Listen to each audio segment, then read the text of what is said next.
Alright guys, Gets Pwned here, and welcome to the third video in my series on wormhole hunting. Today we'll be going over a ton of information on wormholes. We'll cover some of the terminology used when talking about wormholes, discuss the different classes of wormholes and the different system effects, and also learn how to identify wormholes and the systems they lead to. So with that being said, let's jump right in. First we will define some terminology, some terms you may hear used when talking about wormholes. So first we have known space, or K space, which is basically just standard high sec, low sec, null sec, just the systems you find when you click on the map and that you're probably flying around in right now. Secondly, we have unknown space, which is wormhole space, sometimes called W space or J space. There are roughly 2,600 systems that fall into this category, so they're certainly not in short supply. There's a ton of them to be explored out there. Another term you'll hear is something called statics, or wormhole statics. They'll always have the same wormhole ID. They'll always lead to the same class of system, be it known or unknown. So a high sec static will always lead to a high sec system. A class 2 static will always lead to a class 2 system, etc. Now these wormholes can collapse, but they will respawn immediately to the same class of system, but not the same destination. So if it's a wormhole that leads to high sec, it'll lead to a different high sec system when it respawns. If it leads to a C3 system, it will lead to a different C3 system when it respawns. Another term is polarization, or wormhole polarization. So basically that means you can't jump through a wormhole in the same direction twice within 5 minutes. So you see me sitting in front of this wormhole here. If I were to jump in then right back out, I would not be able to go back in a second time until 5 minutes have elapsed. And you will see a little orange little clock icon on the wormhole when you come back out of it. You'll see it counting down, and it'll say polarized on it, so you have to wait 5 minutes before you jump back in. So with those terms out of the way, let's take a look at some information here. I'm going to discuss the different classes of systems. So there are basically 6 different classes: C1, class 1, through C6. And the differences are, what type of sites or anomalies are in them, what type of statics they're capable of having, the difficulty of the sites and NPCs you'll be fighting in those systems, etc. On this page here, which will be linked in the description, you can see how many systems of each type there are as well, and this adds up to that 2,600 number I mentioned before. In addition to these, there's also things like the shattered wormholes and drifter wormholes that are part of that number, but kind of outside of the scope of this series here. So in addition to the classes of systems, we have the different system effects you may find in a wormhole system. There are pulsars, cataclysmic variables, magnetars, red giants, and wolf rayets.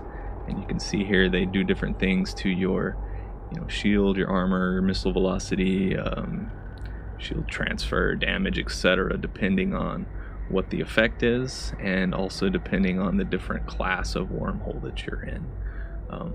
Also, another option is there could be no effect on the system that you may be in.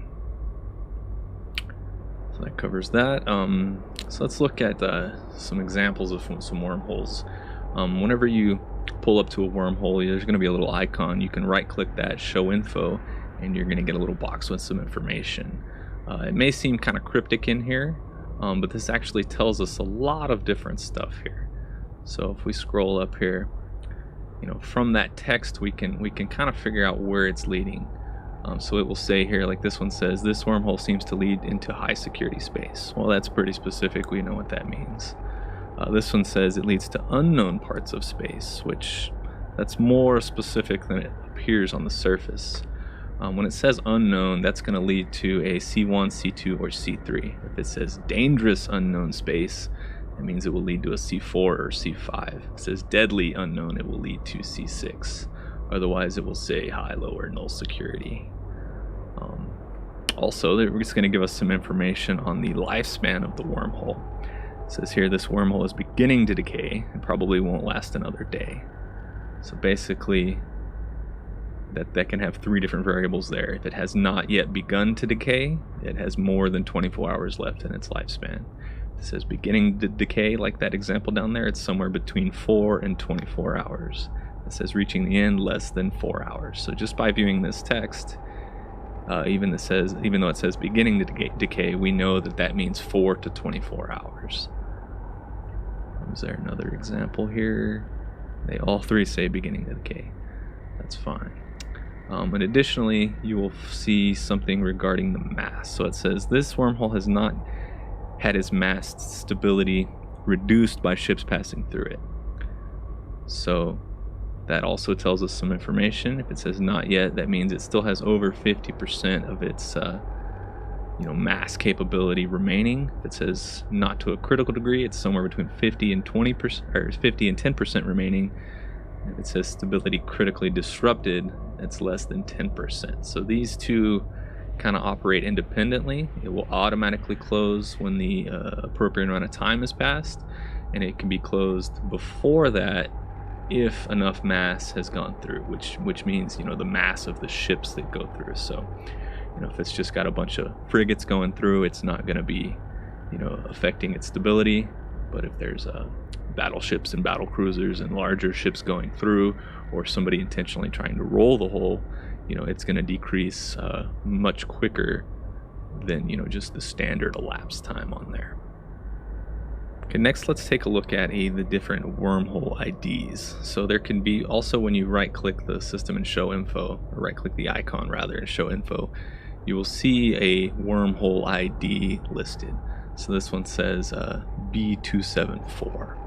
We can get some information out of that. Another option may be K162, which K162 is just a generic wormhole. It could lead anywhere. It's randomized. If it says anything other than K162, we can get some information out of it.